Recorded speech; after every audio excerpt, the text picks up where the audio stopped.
seguidores de redes sociales, un saludo muy especial para todos ustedes y bienvenidos a este espacio de La Terraza. Hoy los estaré acompañando ya que nuestra directora Sandra Milena Ríos Taborda, que es la encargada de este espacio, se encuentra en vacaciones, pero ya casi regresa. Bueno, ahora sí vamos a entrar en materia. Les cuento que el día de hoy vamos a hablar acerca del suicidio con la psicóloga Erika Estrada del municipio de Ciudad Bolívar. Erika, bienvenida a La Terraza. Marisol, muchísimas gracias y un saludo a todos los televidentes. Bueno, como ya lo mencionaba, vamos a hablar acerca del suicidio, que puede ser un tema bastante sensible, pero también muy importante, pues que se aborde en espacios como este, donde muchas personas tal vez van a poder acceder a la información. Bueno, Erika, septiembre es el mes de la prevención a nivel mundial del suicidio. ¿Por qué septiembre? ¿Por qué la importancia de esta fecha, Erika?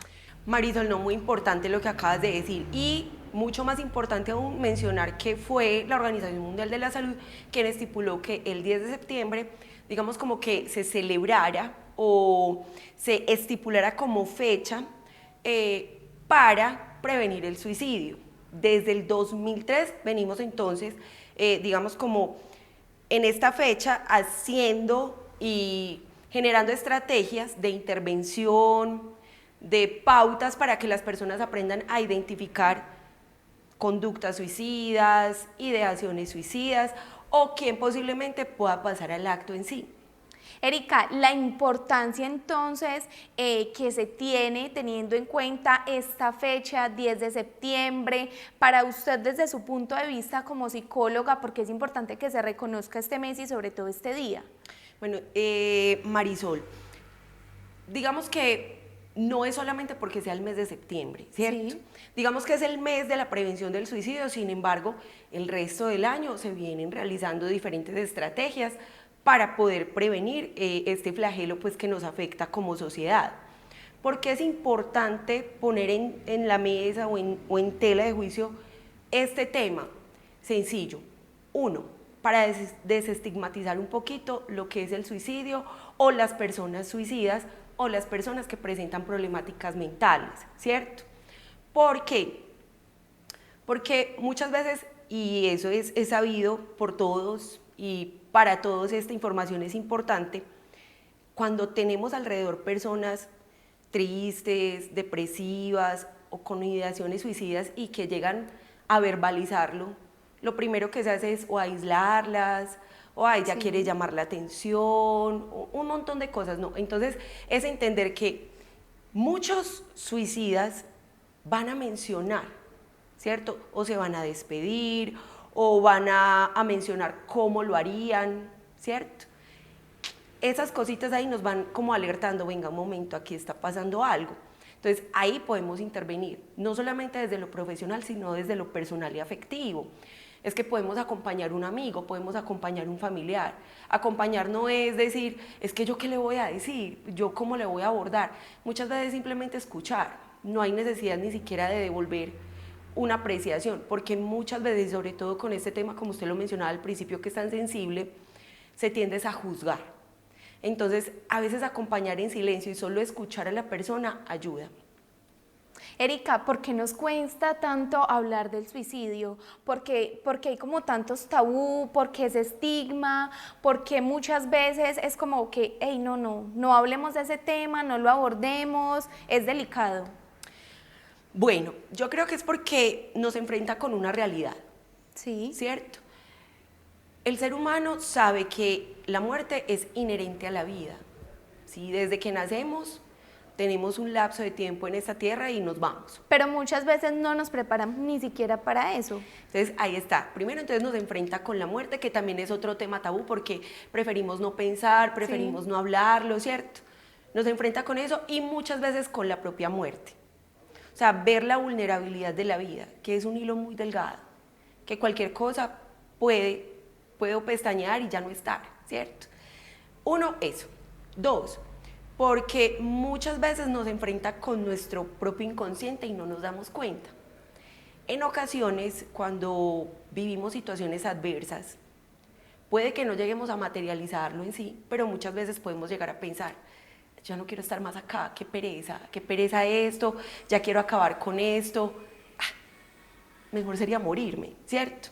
Lo llegamos a pensar, más no lo materializamos.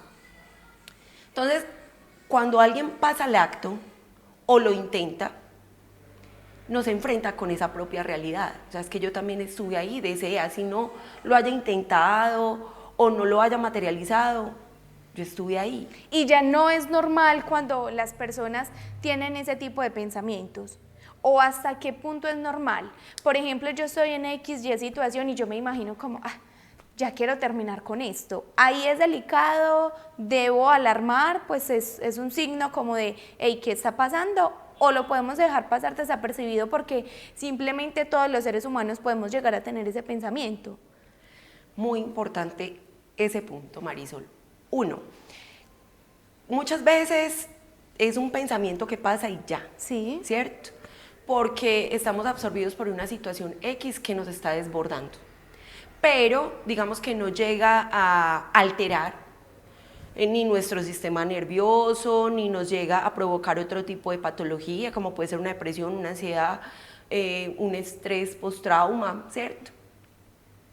Entonces, lo normal, nosotros como seres humanos tenemos un montón de pensamientos negativos al día, eso, ¿cierto? Pero que también tenemos unos mecanismos de defensa para esos mismos pensamientos, que es la represión. La represión que es simplemente cancelar, o sea, básicamente el inconsciente como que venga, no, espere, ahí, ¿cierto? ¿Cuándo hay que poner atención? Cuando hay ciertos signos de alarma en una persona, sí, ¿cierto? Cuando una persona, por ejemplo, era muy social, salía, estaba rodeado de amigos, le gustaba, qué sé yo, hacer deporte, o bueno, salir a rumbear, bueno, tantas cosas, ¿cierto? Y que de un momento a otro, así sin explicación ni nada, se aísla. Ahí hay un signo de alerta, o sea, ¿qué está pasando? eso para las personas externas, pero para uno mismo darse cuenta, ¿qué tan difícil es? Digamos que no es que sea difícil, sino que a veces no aceptamos que estamos pasando por, no aceptamos. ¿cierto? Cuando muy posiblemente podamos presentar ideas suicidas recurrentes y llamémoslo así, patológicas, en medio de una depresión. O sea, es que, digamos, que en una depresión, un signo de alerta, o sea, un síntoma es ese, las ideaciones suicidas. Cuando ya es muy recurrente, porque es que una cosa es que se le pase a uno de vez en cuando, pero si es todo el tiempo, ahí hay que alertarse qué está pasando. Pero uno también puede decir, bueno, ¿qué me está pasando? ¿Por qué tengo esos pensamientos? Exacto. No, tengo que buscar ayuda. O es muy difícil que la persona que está en ese momento pueda reconocerse a ella misma y pueda decir, ay no, ¿será que estoy mal? ¿Debo buscar un psicólogo, por ejemplo? Eso tiene mucho que ver con la capacidad de insight. ¿Qué es la capacidad de insight? Esa capacidad de pensarme, de decir, bueno, juepucha, ¿qué está pasando acá conmigo? Sí. O sea, esto me está alertando porque yo normalmente no soy así, aquí hay algo más. Y aparte de eso, que si lo encadenamos, digamos, bueno, ya me estoy sintiendo así, pero aparte vengo como triste más o menos tanto tiempo, ya no quiero salir de mi casa, no me quiero parar de mi cama, no quiero ni bañarme, no quiero ni comer. Entonces ahí es donde, no, aquí está pasando algo. Que no todo el mundo tiene esa capacidad de insight. Y ahí es donde entran las personas externas. Si yo no puedo con ello, entonces tal vez otras personas sí lo estén notando y sí me puedan ayudar. Sin embargo, ahí hay que tener algo en cuenta. Y es algo que yo le menciono mucho a las personas con las que trabajo. Nadie va a hacer por mí lo que yo debo hacer por mí. Me voy a explicar un poquito. Yo puedo estar presentando ese tipo de situaciones, ideaciones, el estado de ánimo bajo, bueno, todo eso. Ya lo notaron mis externos, que en este caso podría ser mi familia o mis amigos. ¿Qué va a pasar? Yo me voy a poner a la defensiva. Voy a querer estar sola. Sí. Me voy a poner grosera. Entonces, terminan aislándose, pero no se dan cuenta que realmente es un comportamiento inconsciente, o sea, no se hace adrede. La persona que está pasando por una depresión o que tiene, porque hay que entender una cosa, no siempre el suicidio se da por una patología mental. Hay personas que simplemente le pierden el sentido a la vida, ¿cierto? Sí. Entonces, claro, se vuelven tan irritables porque no saben qué hacer con todo lo que están sintiendo y se desquitan, lo proyectan a los externos. Entonces, ¿qué pasa ahí? En vez de ayudar, lo que hacen es aislarse. Y realmente lo que esa persona inconscientemente está diciendo es, hey, no puedo con esto, estoy mal, necesito ayuda, ¿cierto? Esos cambios de estado de ánimo son muy notorios en una persona con ideaciones suicidas, que puede ser muy amable, muy no sé qué, y de un momento a otro volverse hostil. Ves que no quiero que vengas, no quiero que me visites, y no es que no quiera, es que simplemente quiere estar en su soledad con ese sentimiento, porque no quiere muchas veces permear a los otros, ser una carga para el otro. Erika, está muy interesante este tema. Yo siempre he pensado que se debe abordar el suicidio, temas tan sensibles y que, como lo mencionábamos hace un rato, hay muchos tabú y muchos estigmas acerca de este tema, pero que también está la tarea de nosotros como medios de comunicación, pues para la divulgación de ciertos temas como es este del suicidio. La quiero invitar a usted, a todos los televidentes y las personas que nos ven a través de redes sociales, para que veamos una de las secciones que tenemos aquí dentro de nuestro espacio La Terraza, que se llama Derecho en la Terraza. Así que veamos. Bienvenidos a una nueva sección de Derecho en la Terraza. Hoy nos acompaña nuevamente el abogado Sebastián Mina, a quien le damos la bienvenida. Sebastián. Muchas gracias, Marisol, por la invitación a este espacio de Derecho en la Terraza. Siempre muy contento de acompañarlos. Sebastián, hoy vamos a hablar acerca de la estructura del Estado, que no es un tema tan común, por decirlo así. Vamos a explicarle entonces a toda la comunidad que a esta hora se conecta con este espacio de qué se trata. Marisol, parece que la estructura del Estado no es un tema muy común, sí, pero es un tema que todos vemos a diario.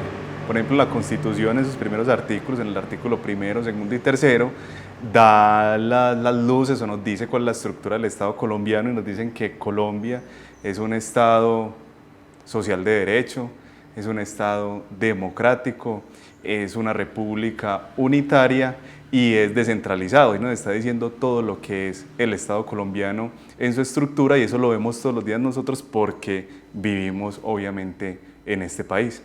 Bueno, explíquenos un poquito más como a profundidad cuáles son esos casos que vemos a diario, esa cotidianidad pues del día a día en el que vivimos precisamente esa estructura del Estado. Por ejemplo, muy claro cuando salimos a votar, ¿cierto? Sí. Colombia es un Estado democrático.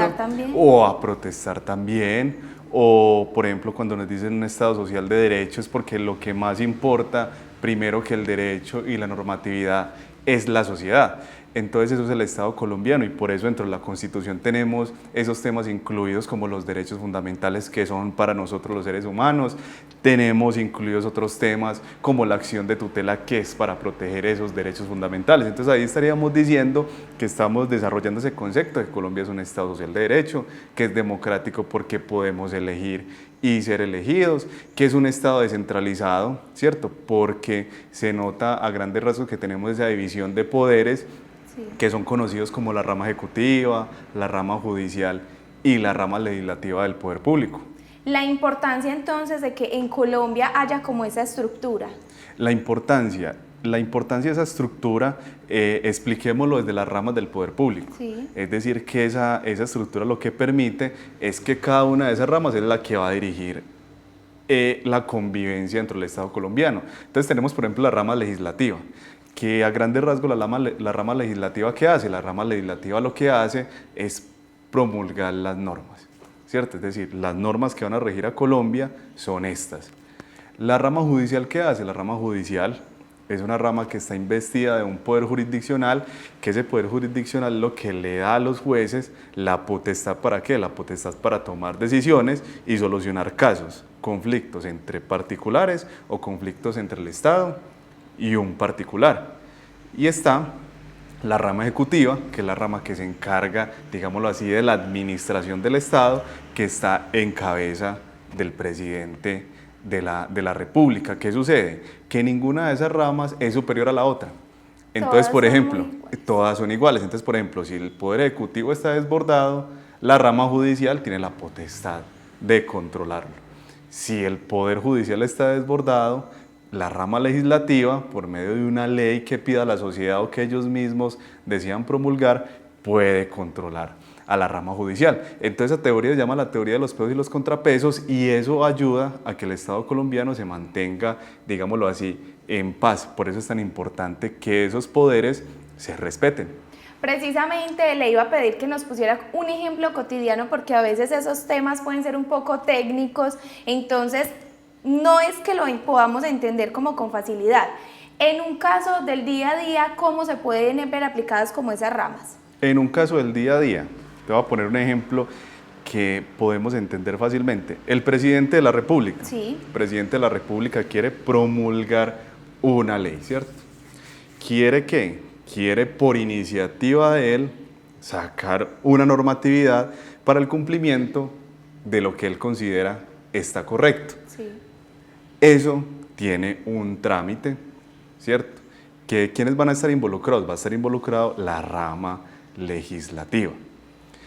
Si el presidente saca una norma, ¿cierto? O pone en conocimiento del Senado y la Cámara de Representantes una norma que desborde, digámoslo así, todo lo permitido por la Constitución y las leyes de nosotros, ¿qué puede hacer esta rama legislativa? Lo pueden controlar, ¿cierto? Es decir, presidente, esto no se puede hacer.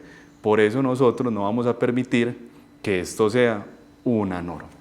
Bueno, y para el ciudadano del común, ¿qué importancia tiene pues que existan todo este tipo de ramas?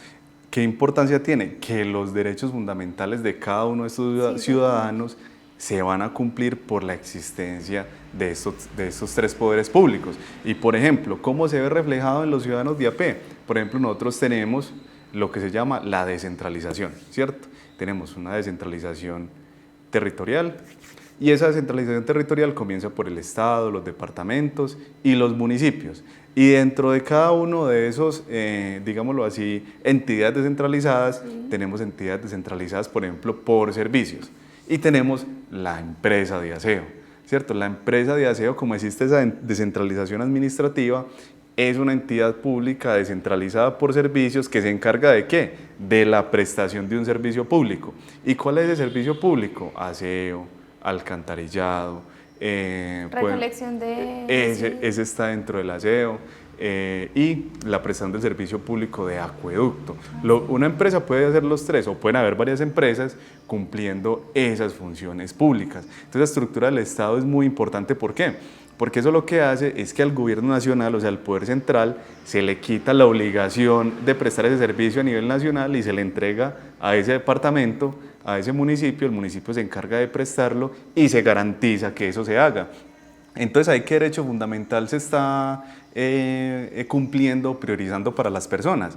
El derecho fundamental al agua potable, el derecho fundamental a la salubridad en conexidad con el de la vida digna o la salud, ¿cierto? Entonces es lo importante de esa estructura del Estado colombiano para las personas de a pie. También puede existir la forma de que hay una rama judicial, ¿cierto? Y no van a ser, por ejemplo, el presidente o los gobernadores o el alcalde quien te va a juzgar por el delito que cometiste, sino una persona totalmente diferente que no te va a conocer, no tiene nada contra usted, no te quiere o te quiere, entonces va a fallar de la forma más imparcial posible.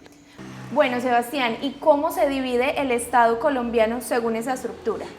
Marisol, según esa estructura, como lo veníamos hablando, es muy pertinente la pregunta. Tenemos primero la nación, ¿cierto? Y la nación está en cabeza ¿de quién? Del presidente. Después de eso, entonces vienen los departamentos, que los departamentos están en cabeza de quién o quién es la persona que gerencia y administra un departamento. El gobernador. El gobernador. Y después tenemos los municipios, que quién es el que se encarga de dirigir o administrar el municipio, el alcalde. Y después de eso también tenemos los cabildos indígenas, ¿cierto? O no los resguardos, sino los cabildos que tienen personería jurídica, y las zonas palenqueras que acá en Antioquia no tenemos o no tengo conocimiento de que hayan, para no ser impreciso, y así es esa estructura del Estado colombiano y esa división. Y cada uno de esos dirigentes se encarga de un tema en específico. El presidente pues es el administrador, digámoslo así, de Colombia, el gobernador es el administrador de su departamento y el alcalde es quien administra ese municipio. ¿Y cómo se llega a eso? Pues nosotros lo sabemos que llega mediante el ejercicio democrático, que es por medio del voto. Entonces acá, Marisol, como para dar una pregunta, una respuesta más amplia, entonces vemos que cómo se ven reflejadas esas ramas del poder dentro de cada uno de esos territorios. Por ejemplo, en el municipio tenemos un alcalde. Ese alcalde, para hacer ciertas funciones, tiene que pedirle permiso ¿a quién? Al consejo, que sería el equivalente a lo que es, no es lo mismo, porque el consejo no legisla, sería el equivalente a lo que sería digámoslo así, el Senado o la Cámara de Representantes o el Congreso en pleno, ¿cierto? Que en algunas funciones se va a encargar de ponerle cuidado al alcalde. ¿Y cómo entraría en juego esa rama judicial? ¿Cierto? Por ejemplo, si el Consejo saca un acuerdo acuerda, ¿cierto? Tiene un acuerdo municipal, lo aprueba un acuerdo municipal y no es correcto, ¿qué pasa? Se podría, por medio de la jurisdicción competente para eso, dejar sin efectos ese acuerdo municipal. O si el alcalde comete un error, ¿cierto? Y ese error es de carácter penal, entonces la jurisdicción penal lo controlaría por ese error que cometió. Entonces vemos que a nivel municipal también esas ramas del poder público están totalmente reflejadas y mantienen, digámoslo así, en cierto equilibrio el funcionamiento. Sebastián, se nos ha acabado el tiempo, sabemos que es corto en televisión, este es un tema que no es muy común como lo mencionamos al principio, pero que según todo lo que usted nos explicó, pues sí se vive a diario y usted nos ponía un ejemplo muy puntual y es el alcalde y el consejo municipal, que yo creo que ese sí lo tenemos mayormente claro. Muchas gracias por haber compartido con nosotros en este espacio. Muchas gracias, Marisol, por la invitación, un saludo a la comunidad de Ciudad Bolívar y saben que es muy, muy grato para mí estar aquí. Eso fue todo en Derecho en la Terraza. Nos vemos en una próxima oportunidad.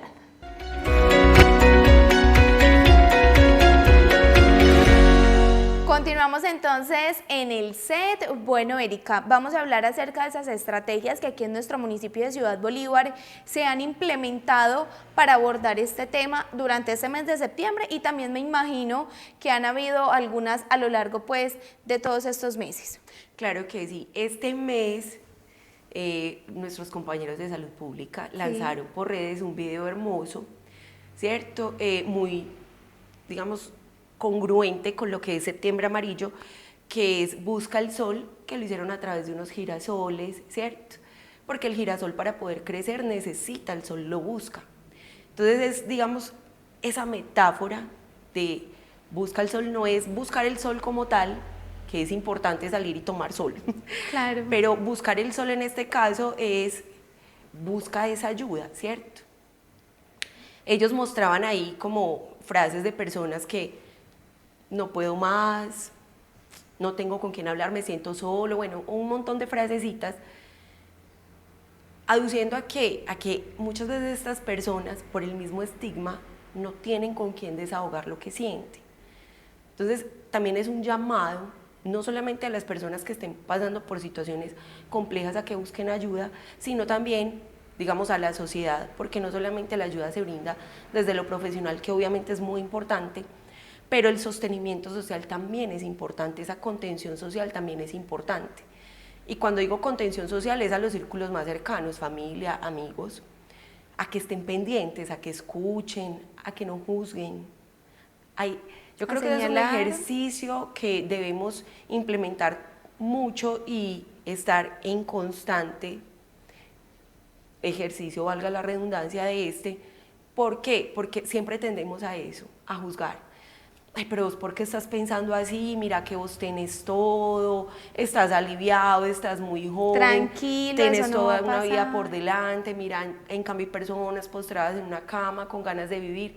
Eso lo que hace es que ya esa persona siente bastante culpa, va a incrementar más esos niveles de culpa y va a desestabilizarlo más. Porque claro, él se cuestiona o ella se cuestiona, pero ¿por qué yo estoy pensando de esta manera? Sí. Y hay que entender una cosa, podemos tener todo, lo que socialmente llamamos todo.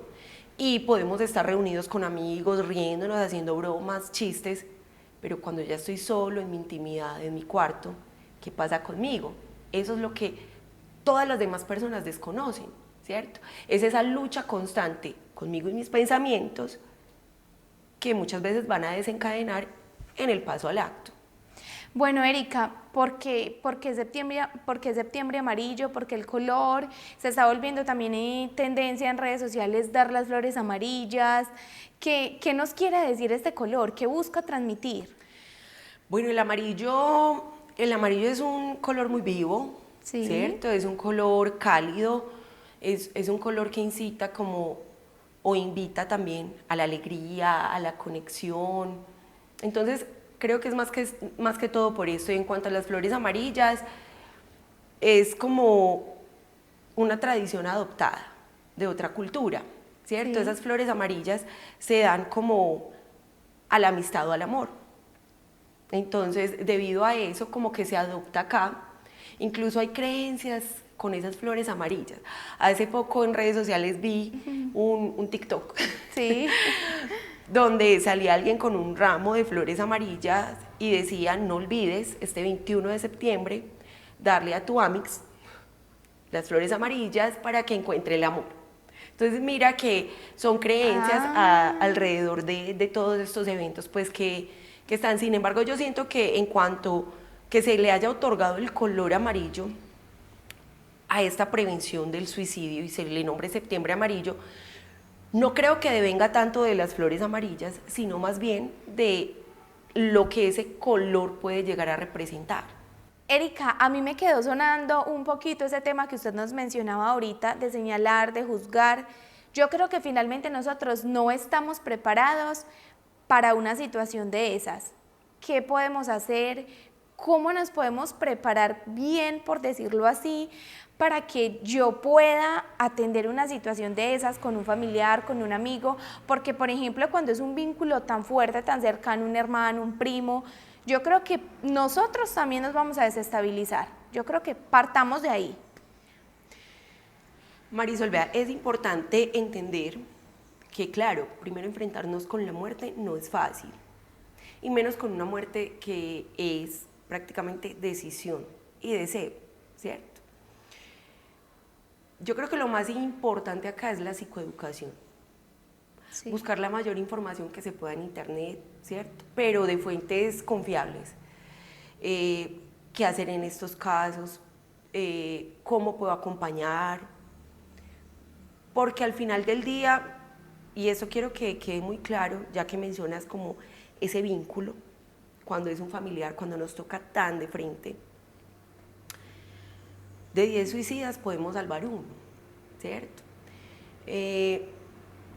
Yo recuerdo mucho las palabras de un docente que creo que a muchos de las seccionales les tocó este docente en psicología, me imagino que acá en el suroeste también. Él se llama Román Arroyave, él nos hablaba mucho acerca de este tema y nos decía: el suicidio se mitiga, es decir, se dilata, pero el que es suicida termina suicidándose en algún momento. Entonces, es entender que no vamos a poder salvar a todo el mundo. También estar conscientes de eso. Sí, porque es que nos vamos a dar muy duro. Es que luego de un suicidio también quedan las culpas para los familiares, los amigos. Hay momentos donde no podemos hacer nada, por más que acompañemos, por más que estemos. Cuando la persona tomó su decisión y no hay nada que hacer, ¿cierto? Entonces, es también dejarlo ir. Fue su decisión. Cuando tú ya no quieres estar en un lugar porque no te sientes bien, te vas. Eso pasa con el suicida. Y quiero aclarar con esto, el suicida no quiere morir. El suicida quiere matar el dolor, ese peso de la vida. Realmente él no quiere morir, lo que quiere es dormir el dolor. Por eso hay un autor por ahí que dice algo así como que el sueño es la prueba de lo que es la muerte, porque ahí no pensamos. Y eso es lo que busca el suicida, no pensar, aislarse totalmente. Tranquilidad. Por eso ve como medida de escape a todo eso que le está sucediendo, el suicidio, para ya no sentir más. Entonces, ¿qué puede suceder con la familia, por ejemplo, que es la que queda? que es con quien se debe hacer ya el acompañamiento a posterior. En ese trabajo. Quedan resentimientos, quedan dolores, quedan culpas, un montón de cosas que incluso muchas veces salen proyectadas hacia lo externo. No es que en el municipio no se ha hecho nada, o apenas sucedieron tantos suicidios, entonces ahí sí vienen a hacer, o en el departamento no se hace nada, o en el estado no hace nada.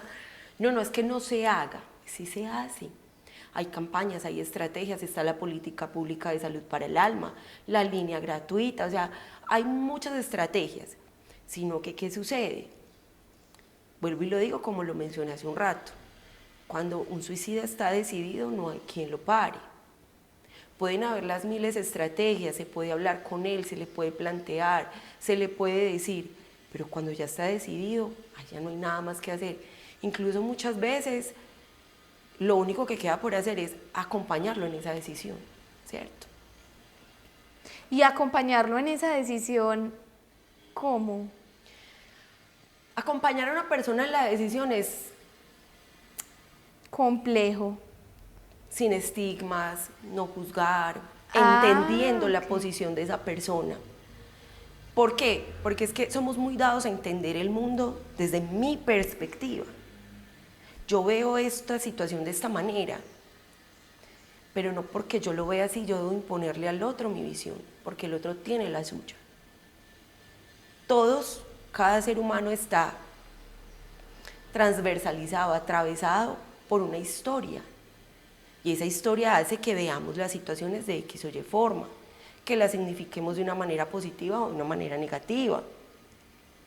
Entonces, puedo ver yo la realidad, mi realidad, desde mi perspectiva, y desde ahí yo juzgo la realidad del otro, pero la perspectiva del otro es diferente.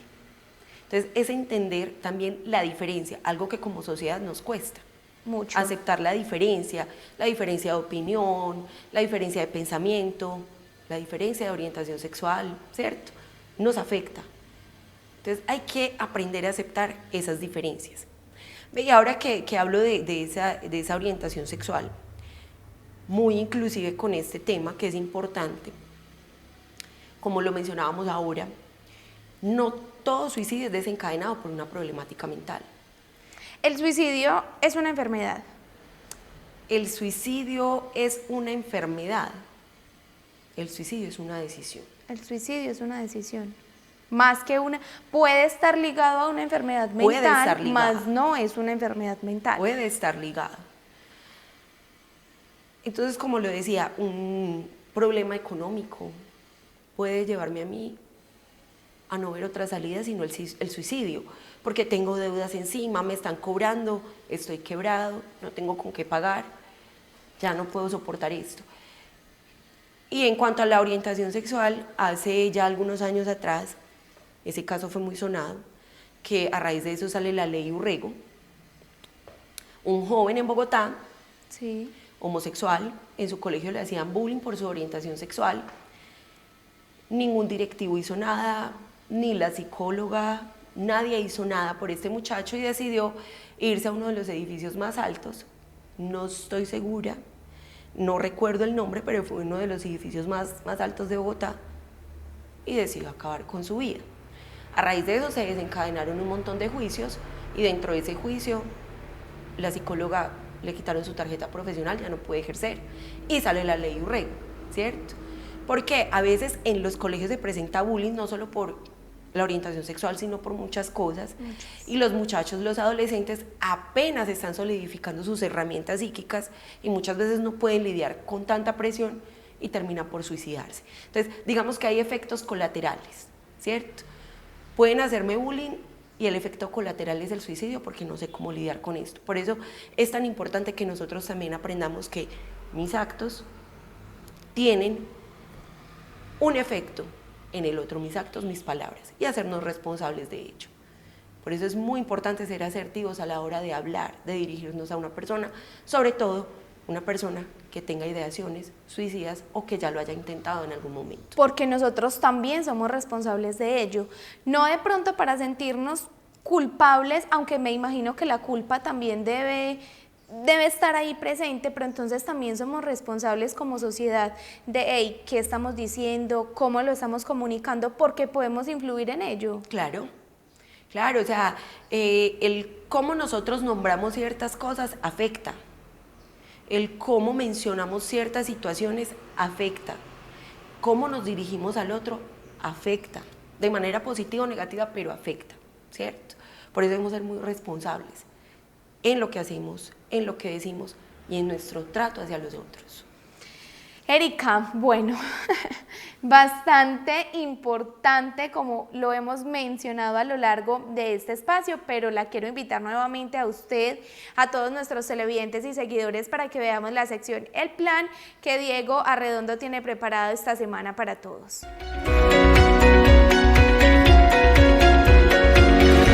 Paraíso y televidentes de La Terraza, nos encontramos en compañía de Liliana Merino, secretaria de Educación. Bienvenida.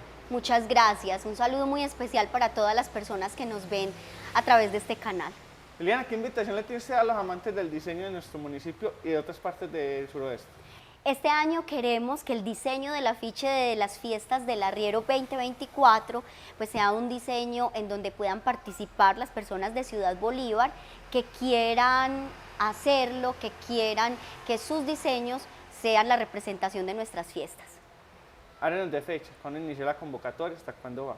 Bueno, la convocatoria inició el lunes pasado, va hasta el 30 de septiembre a medianoche y queremos que quienes estén interesados pues puedan participar, se acerquen a la Secretaría de Educación de Ciudad Bolívar o escriban al correo comunicaciones@ciudadbolívar-medioantioquia.gov.co. Allí van a encontrar todo lo que queremos para este afiche, todas las descripciones, y lo que queremos es la participación de todos los ciudadbolivarenses y que estas sean unas fiestas en donde podamos sentir que estamos acogidos todos. Liliana, ¿por qué quisieron hacer este concurso o esta convocatoria con el afiche? Bueno, queremos porque además la gente nos solicitaba mucho, que querían ser partícipes y que querían ver plasmadas sus ideas dentro del afiche. Hemos sentido que las fiestas del Arriero para los ciudadbolivarenses son muy importantes, son parte de su idiosincrasia y queremos además como administración municipal hacerlos sentir partícipes de todas estas acciones. Bueno, Liliana, muchas gracias por estar en la sesión en plan y están todos cordialmente invitados para que participen a esta convocatoria. Sí, claro que sí. Los queremos invitar, reiterarles que en el correo comunicaciones@ciudadbolívar-medioantioquia.gov.co pueden encontrar ahí cuáles son las condiciones del concurso y lo que queremos es que en este afiche se plasme la idiosincrasia de Ciudad Bolívar. Los esperamos. Bueno, Marisol, siga con la última parte del programa La Terraza.